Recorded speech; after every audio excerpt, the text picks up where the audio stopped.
Why is winter such a challenging time for birds? I mean, there's the obvious temperature, but what are the things people should be considering when it comes to how these animals are interacting with this season? Well, first off, birds have to expend a lot of energy every night just to maintain their body weight and their temperature. And birds lose 10 to 15% of their body weight every single night just from the metabolic Oh processes. my goodness. About half of that is a result of pooping and losing liquid through Yep. that process. And some of it is through sort of breathing and losing liquid in their body through that process. But their metabolism is super fast, way faster than ours. So humans' heart rate, 60, 70 beats per minute. A chickadee is more like 500 or 600 beats per minute. And they need that to keep their metabolism high enough to be able to maintain their body heat. And so during the wintertime, this is extra crucial for them. And I like to make sure when we're going to have a storm that we put out a good supply of food in advance because birds are in tune with the changes in weather and air pressure differences. So they kind of know that a storm is coming and they go into hyper feeding mode the day before. And then it's important to make sure that they're aware of that food presence so that when the storm comes and the ground gets covered with some of their, or covers some of their normal feeding sources, that they know where to go and can come to the feeders. Plus, it makes for a good snowstorm activity to see the birds at the feeder. I can often get to 30 species of different birds at the feeder in a single day after a big storm. Okay, so you mentioned their energy demands. And I know you've said in the past that like some birds, like chickadees, like their metabolic rate goes up by as much as 30% just because of the increased energy demand in the wintertime. I would imagine a lot of that has to do with the fact that it's so cold outside and they're trying to keep themselves warm.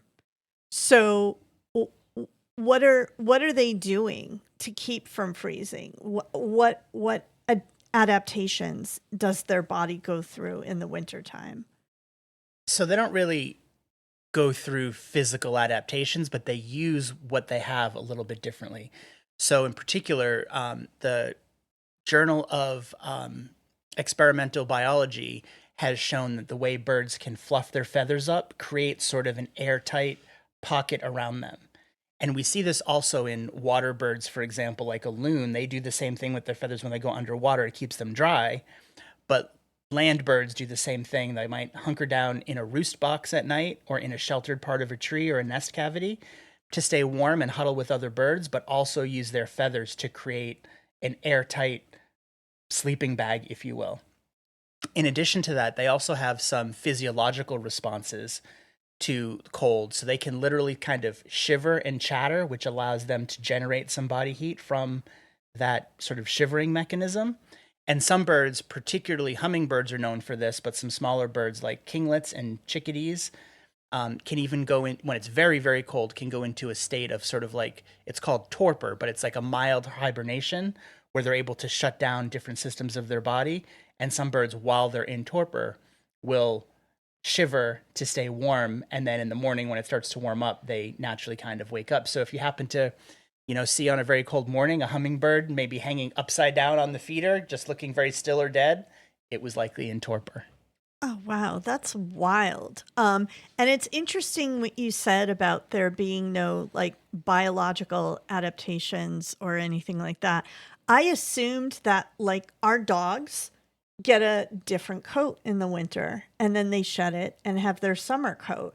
I had kind of thought that that happened with birds too. It happens a little bit with birds. They get a fresh molt and clean, fresh new feathers come in the fall, kind of in like late August, September timeframe for most of our songbirds. But that supports a number of things. It's sort of cleanliness, flight, particularly for birds that migrate. The fresh new feathers are more efficient for flying and that kind of stuff. And I'm sure there's an angle of it being sort of better, but it's not just for warmth the way that it is for dogs. Interesting. All right. Okay. Um so you mentioned that they use like roosting boxes, but what if there aren't roosting boxes? Like I've seen sometimes in our backyard where it almost looks like some of the birds, and it's wild because it's not even the same species, are kind of huddling together. Yeah, birds will collectively put their heat together. They might go into one of our regular nest boxes at night, and you might have a downy woodpecker and a bluebird and a chickadee all kind of in there huddled together. It's really hard to see though because we don't sit there watching, and I Yeah. don't have cameras in our small nest boxes, but coming soon. Um, but they're known to roost communally like that when it's really, really cold. And in addition, some people put out roost boxes, which a typical nest box has vents near the top so it stays cool in the summer. A roost box usually is not vented at the top, and the hole, instead of being high, is down low. So any heat rises and is trapped by the roof and stays in there. And there's even some convertible roost slash nest box feeders I've seen at the Wild Birds Unlimited store that actually converts from one to the other, where you can kind of turn the front panel upside down so that the hole moves from the top in the summer to the bottom in the winter for roosting, and it closes up the vents at the top and has like a little ladder so multiple birds can roost in there. So that's a neat way to do it. I think I'm going to get one of those or maybe ask for one for my birthday. I was just thinking that it sounds to me like you're going to take over the garage soon and start building more stuff as well. I do need to rebuild my workshop, so I'm surprised that you haven't built. Dustin has built a ton of nest boxes over time, but I don't know. I can tell by the way he's talking. Maybe roost boxes are going to be the next thing that takes over the garage. But anyways, okay. All right. So food scarcity seems like it would be an obvious problem in the winter for birds because of all the ice and snow, right? And then, of course, in northern parts of North America, all of our plants outside have also gone dormant. So one thing I do wonder is how are birds coping with this? Like we get a decent amount of birds at our bird feeders in our yard, but I would think like every bird in the neighborhood would be going to the feeders and you don't see that much traffic. So what are they doing for that? yeah, so a number of things, right? First off, research has shown that feeding birds in the winter is supplemental to them and typically takes less than 20 or 30% of their diet, even though that you might see them coming back frequently. No kidding. One of the reasons it looks like they might be coming back frequently is some birds cache food. Even the little birds like chickadees and titmice and blue jays we see will fill their crop. They have like a pouch in their throat basically where they can, you see blue jays take 2, 3, 4 peanuts down into their crop and fly off. And they might bury that. They might cache it away for later. But the chickadees and the titmice do that too, and they kind of will tuck a seed like into the bark on a tree or to a nest cavity where they fill it up. So they're storing up food. They're also still foraging for larvae and spiders and things like that, and you might see them picking around. So you've got these like you see these like woven webs of like mothy larvae and stuff that the bugs leave in the late summer. They'll go frequent those and eat some of those larvae all winter long too that are in there.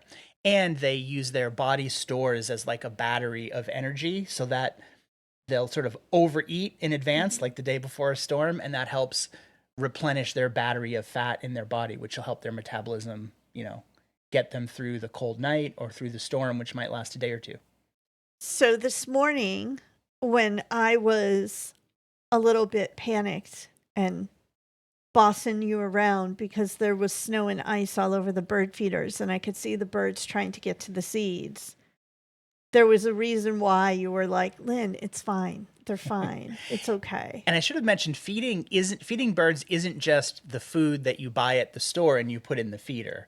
It's also the plants that you plant. And when you have good, strong native birds, those are available in the yard for the whole season, even if it's not their preferred food. So this morning, for example, I saw juncos that normally like to feed on the ground. One, they were coming up to the feeder because there's food available up there, even though that's not their preferred method. And they were out in the garden beds kind of jumping up and grabbing seeds off of the plants, and those seeds were falling down to the ground. They were grabbing some in their mouth and eating them directly, but it was also scattering the seeds, creating an easier, more preferred method of them to forage, which is, that's their jam. Okay. Yeah, and I will say, one of the things that we do in our garden is we do not cut down all of our plants in the fall, right? We let everything just kind of stay as is. Number one, so that we're not cutting away any of the seeds on the perennials that the birds could be eating during the wintertime, but also it provides them some shelter and a little place to kind of hide if they need to from predators and Right. And weather and anything I do trim that's particularly native, I just leave the whatever got trimmed on the ground there so they can yeah. forage on the ground instead of clearing it away. In the spring, when the new growth is starting to come up, that's the time where you can clear out Right. the old stuff from last year. So, if you like a super tidy yard, that's great, but it's not the best for the birds. It's much better to leave your yard a little bit untidy, and you end up attracting more birds that way too because they feel safer with more cover. A dirty yard gets tons of activity, or not dirty, but a yard that has lots of places to hide gets, a lot of Carolina wren activity stuff. Yeah, like I was that. gonna say my yard's not dirty, but it's very like natural. That's how I would describe it. And it's variable. We have garden beds, we have mulch areas, we have shrub areas, we have shrubs that are filled with berries, shrubs that are filled with seeds. They've got across the street, they've got water, which is another thing in the wintertime when it's really cold, like this year, the scarcity of water creates two problems for birds. One is that it's hard to find, and they of course still need water. So having a bird bath or a water source is good, but also drinking that really cold water naturally cools their body down. That's just physics. So having a heated bird bath with water also can help. Now, we live by a lake, so I don't worry about that too much. And this year, because of the presence of avian flu, I haven't been filling my bird feeder. I've been letting them go to the natural sources. But if you do have a water source for birds this year, it's really important to clean it every single day. Got it. Yeah, and I will say one of the benefits of having a little bit more of a natural yard is you get gifts from your bird friends. For example, we have raspberry bushes that are young but are growing in our yard. We did not purchase them. We did not plant them. They are gifts from the birds who have eaten wild raspberries on the conservation land near our neighborhood. And then they pooped in our yard, and now we've got raspberry bushes in a back corner of the yard. And it's a great little surprise when little things like that happen thanks to the birds. Yep. Okay, so you've touched upon water and the need to like keep your bird baths clean and keep them heated in the winter. Do birds eat snow, or is that a myth? They do eat snow a little bit. It's an inefficient way to get water, and it's a very cold way. But I saw your crows the other day. They came to the yard for some peanuts, and they were actually bringing the peanuts over to a puddle. And they put the peanut in a puddle, but while they were waiting for the peanut to sort of get soft or whatever they were doing, I did see them eating chunks of ice and snow. Okay. So do they need water? Is it just like for hydration? Is that the primary thing? Like, I know in the spring and summer months, I see the birds like down near the shore of the lake that we live on, or even in our yard, like cleaning themselves. Do they not take baths in the wintertime? They will take baths in the wintertime, but not as much, and not so much when it's below freezing, because they wouldn't be able to fly well if they had icy feathers and stuff like that. But as soon as it starts to warm up, they will bathe and preen, and they'll also use water, some birds, to kind of soak their food and make it more edible too. If I give the crows dog kibble, they like to soak it and eat it when it's a little bit softer. Could we kind of go over for people who may just be getting into feeding birds or want to like confirm that they're doing it correctly? Let's start with food. How could people be helping? What are the best options for feeding birds in the winter months? And let's stick to like New England birds or North American birds that are in the northern areas of North America? Sure. I'm going to say something that sounds contradictory. Hear me out. Okay. I like to provide a variety for birds so that they can choose what seed is their favorite, and that helps to attract a different variety of birds. So oftentimes I'll buy several different individual seeds and mix them together. I would say you should never buy pre-mixed seed. Why? Often the mixes of seed have a lot of low quality filler that's in there, like those little round balls of millet, the little yellow millet balls that you see in birdseed. Some birds will eat that if that's the only thing that they have, but they almost always prefer something that is more efficient with higher calories and higher fat content. So if you have a lot of that filler, they end up just like shushing through it and scattering it all over the place, getting to the good stuff. I'd much rather spend my money on the good stuff and mix it myself so that they can get what they want. And then when I put it in the feeder, I usually do it individually instead of mixing it all up, because I know certain birds like safflower. The cardinals love safflower. I don't want them to have to kick all the stuff that they don't want off of the feeder. Just give them a pile of safflower that they can go to. But that said, different birds have different needs and different preferences. They love stuff, especially in the wintertime, that's really high in fat and calorie content. And some birds, like titmice, will even come to the feeder, get one seed, and then fly away and go eat it at that place. So they're not just getting the calorie of the seed, but they're expending some energy to get it. So it's important to make that energy exchange a beneficial one for them. So I like to give them suet and black oil sunflower seeds as the most important fat content calorie stuff, and most of the birds love that.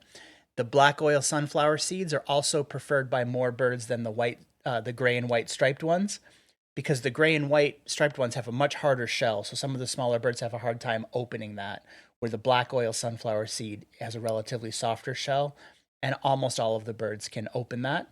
But some birds that really have a bug eating tool for their beak, like bluebirds, they can't open the shelled ones either. So I do get some sunflower hearts that are not in shells. So birds like the bluebirds can come. And I don't often get bluebirds in our yard. They go across the street in the shrubs and the sort of multiflora rows and stuff. But the other day I did have 5 bluebirds on the feeder because they found the sunflower hearts. In addition, some birds love peanuts. I also put in sometimes a handful or two of dried mealworms, which are hard to find for them in the wintertime, but mixing them into the food, that can be a trade-off. If you have starlings in the area, they might kind of hoard all those. So you can have a specialized feeder that prevents starlings from doing that. But I was that's my mad approach. today because I saw the sparrows were kind of bossing everybody around at the feeder. And I was getting a little mad at them. But then a blue jay showed up and took care of that problem, and that was it. Yeah, the cardinals will give them the business too. Yeah. Okay. All right. So it looks like,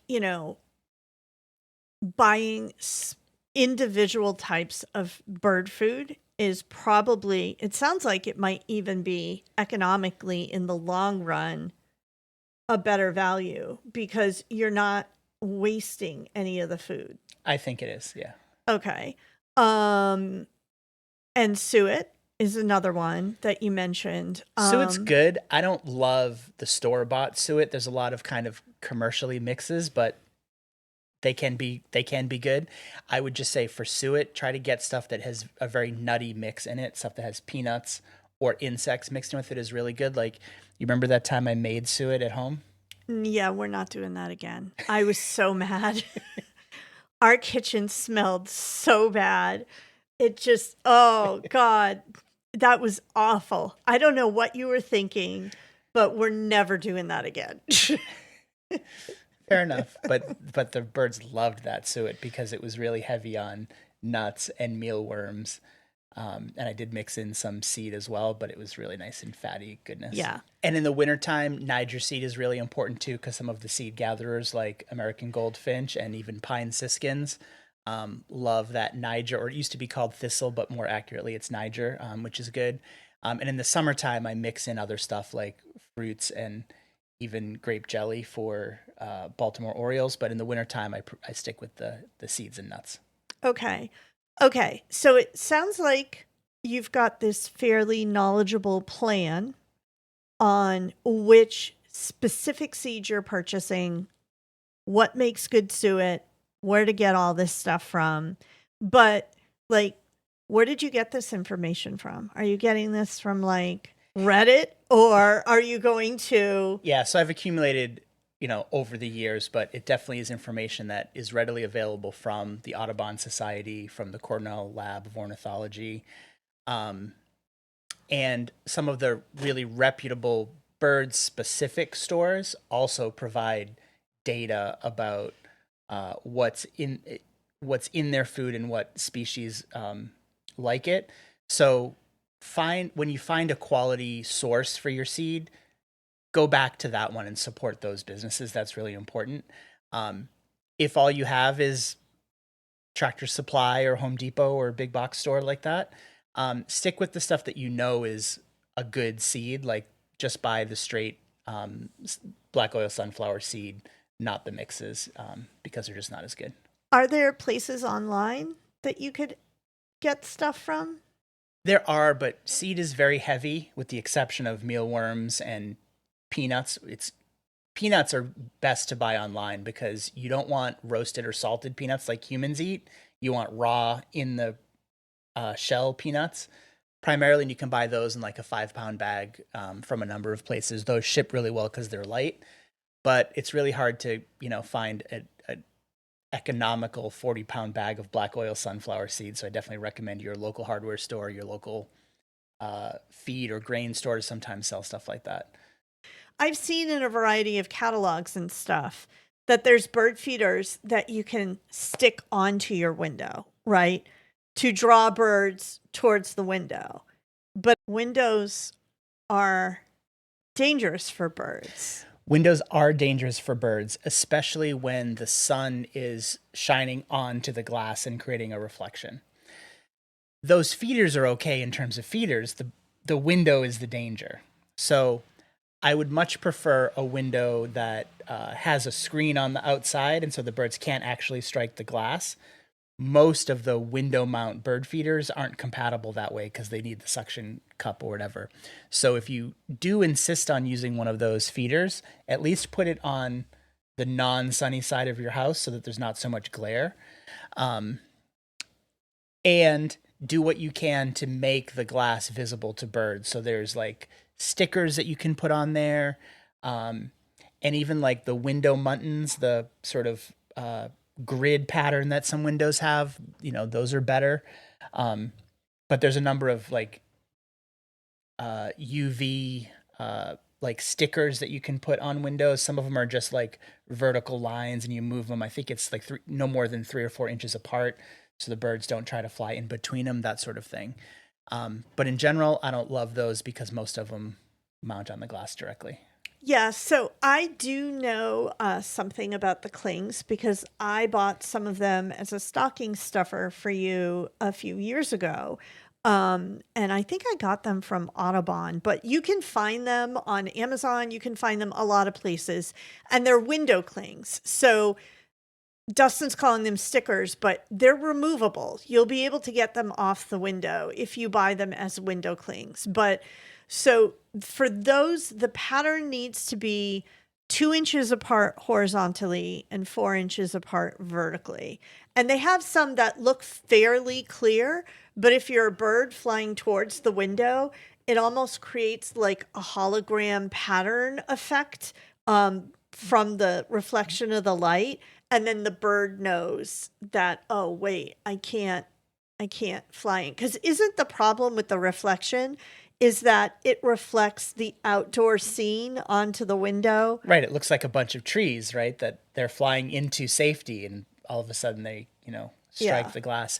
And that can be especially problematic for like, I know it's not quite as much of a nature scene, but it can be really problematic in urban environments where you've got a tall skyscraper and during migratory bird season, especially at night, it might look like there's a safe place to fly to without seeing the pane of glass. So research from 2014 showed that possibly up to nearly 1 billion birds per year die from window strikes. And if you're someone who is used to sort of say, if you're a walking commuter in the city, you might now and then see dead birds at the base of the building because they fly during the migration time. So it's important, especially at that time of year, to kind of keep your curtains closed, keep your lights off, that kind of thing, to minimize it as much as possible.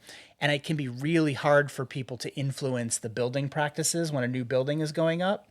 But a couple of years ago, for example, there was a big kind of protest because the Minnesota Vikings built a brand new stadium and it had a giant triangular window on the front that was immediately seen to be harmful to birds. So eventually that public advocacy got them to put in bird safe glass, which is can be expensive, but for something like an NFL stadium, they certainly can afford it and it's worth it. That makes sense. And I like that people are starting to worry about this. Okay. So we've talked a lot about all the little ways that people can make a difference by helping out our little bird friends throughout the winter. You gave us some great tips. Any final thoughts on this topic as far as advice goes? Just a reminder to our friends to keep your eyes on the skies and your hearts in the wild. See you next time. Bye, everyone.